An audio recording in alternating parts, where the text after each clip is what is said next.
welcome back. Today we're going to talk about your limitations, not as a hindrance or something that stops you, prohibits you, or blocks you from moving forward. We're going to talk about your limitations. So don't let your limits, your limitations limit you. Don't let the reason of your height being the work ethic that stops you from putting the work ethic into dunking a basketball. Yes, there's going to be a lot more steps, but don't let your limitations be your limits and define those. Don't let the lack of internet deter you from pursuing an online education. Yes, it's a problem, but look beyond that problem. Find what's beyond that problem and what you can control, what you can contribute, and how much effort that you need to take in order to overcome that.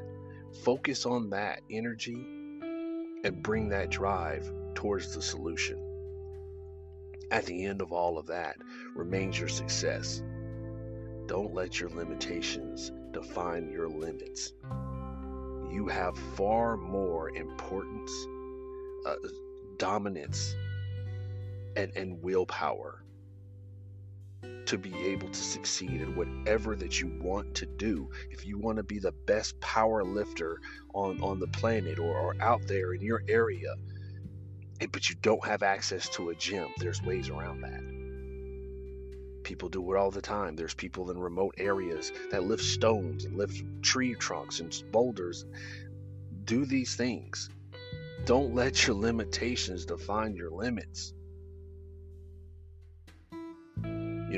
We growing up, in the time frame where the internet was not always available and the books weren't always available, there were limited copies and limited prints. A lot of the times we had to read these things called cliff notes just to be a part of the classroom, to be a part of the situation. And we didn't get the whole experience, but we got enough of it to understand the conversation. That's a perfect example of don't let your limitations define your limits. I've never claimed to be the smartest person in the bunch or the smartest person in the room sometimes. Because to me, the moment that you are the smartest person in the room, you need to go into another room.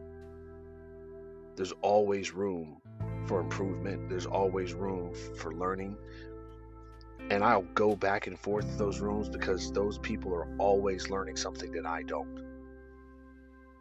But you don't have to stay in that one room either.